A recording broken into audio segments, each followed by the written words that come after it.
Hello, this is a cow and I'm back working on these pencils here. Let's see, let me get my first time ever drawing a Sharkticon. I'm still not going to go into great detail right now because it's a pretty broad page. I still want to kind of place them first. Yeah, I know a Sharkticon to this general area. Let me have them in pose. My mind's eye apparently is not as good as I thought it was, because for some reason I didn't think the Sharkticons had hands. I guess if I would have sat back and thought back more, I would have, but my first instinct in my mind was like, I don't think they have hands. Well, they apparently got hands and feet. Guessing they stay as sharks the whole time, so I'm guessing they got Dinobot mechanics to where they're invincible in animal mode. I mean, you have to actually think, you have to almost Google which episodes the Dinobots are in robot mode, even for a second, because they're always in their dinosaur mode. And according to the plots and what they tell us, they're pretty much invincible. I've never seen them injured in the dinosaur mode.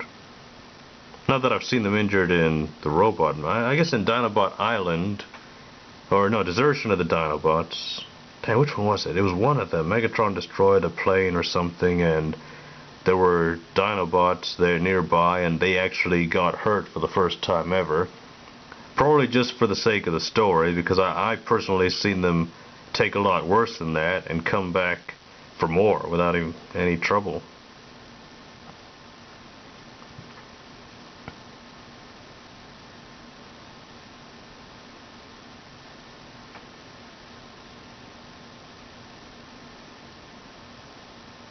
Something tells me this is not going to be a whole lot of fun to color either, thinking about it in advance.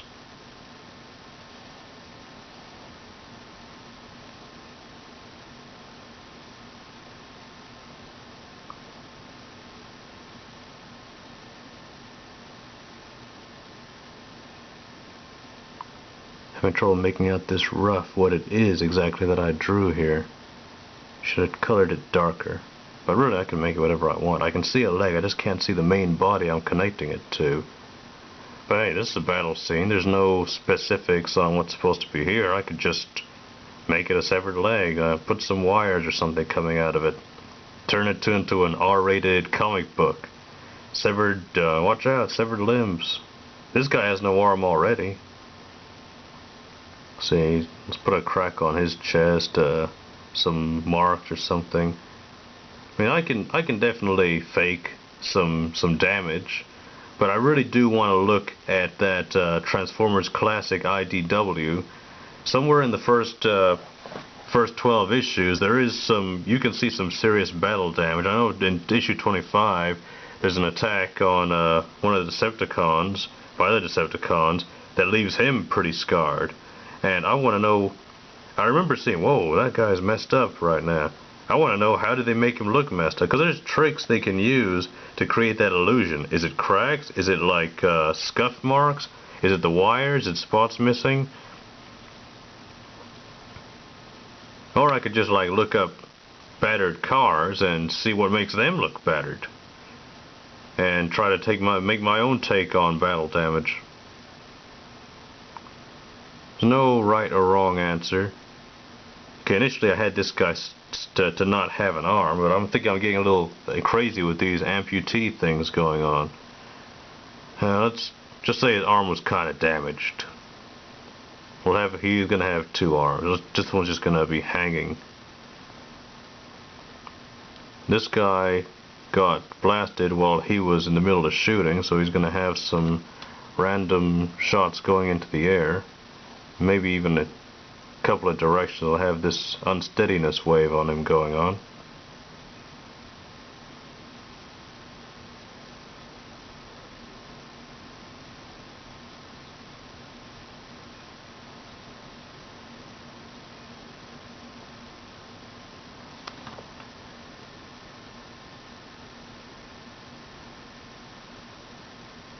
Okay, I was gonna have an Autobot wrestling one of those guys.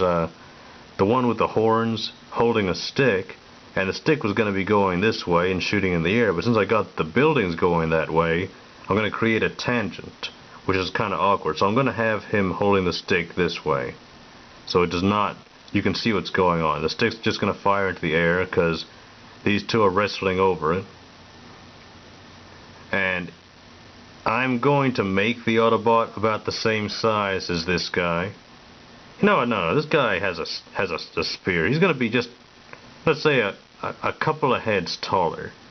I mean, what's the threat? If they're the same size, just rush these guys. There are way more Autobots than there are these giant guys. Why didn't they fight back all this time? They must have been scared because these guys are bigger. And this is one of those executioners. Again, I don't think I have any measure for the executioner size. I'm just going to assume they're slightly... They give me a hunchback feel. I kind of think, I was supposed to be like the Hunchback or something, the bell ringer, Quasimodo, because they're hunched over, they're nonverbal, they have one job that's pretty gruesome, and it's I guess the Sharkticon's job is worse. They eat the robots, but these guys throw them down. So I'm assuming they're not as tall as the threatening fighting robots, but they do have weapons. What is he at the right? I want him to shoot this guy. His gun's at the wrong angle. I've got to change his whole arm now. And again, if I could just kind of BS that he's a robot and his joints don't, but no one's gonna believe that. Sometimes fixing something I mean, always fixing something is worth the while. And if you try to do a shortcut or any kind of like a quick way of fixing it, you're probably going to end up taking a longer time, unless you know what you're doing. If you just think, oh, maybe that maybe is going to mean more work, because it's better just to sometimes even go a long route and just try to fix it. Because I don't know about anyone else, but I know when it came to computer programming and long math problems, if you see, oh, you got the wrong answer, or you got the wrong program here, you could look through your working or your programming and decide, where did I mess this up? Or you could just do the whole thing again. Because I've looked down lines of papers, numbers, and things like, where's the mistake? Where did I mess this up? This is not going to be that tall. Just easier, you want to fix it, do it again. Erase that area, remove the affected area, as the doctor terms would say. Well, actually, they say apply to the affected area, but I'm talking about as far as artsy stuff is concerned. Now, there's a tax guard. I'm assuming one of these buildings is going to get hit, so it's not going to hurt to have some smoke off in the background. These are not the only guys fighting. There's a bunch of fighting going on elsewhere. Maybe cracks here, scuff mark, not a whole lot in the distance, but because this is where most of the battle is going on. I think I'm going to stop here. Maybe do one more on the final pencils for this page. Thanks for watching, as always.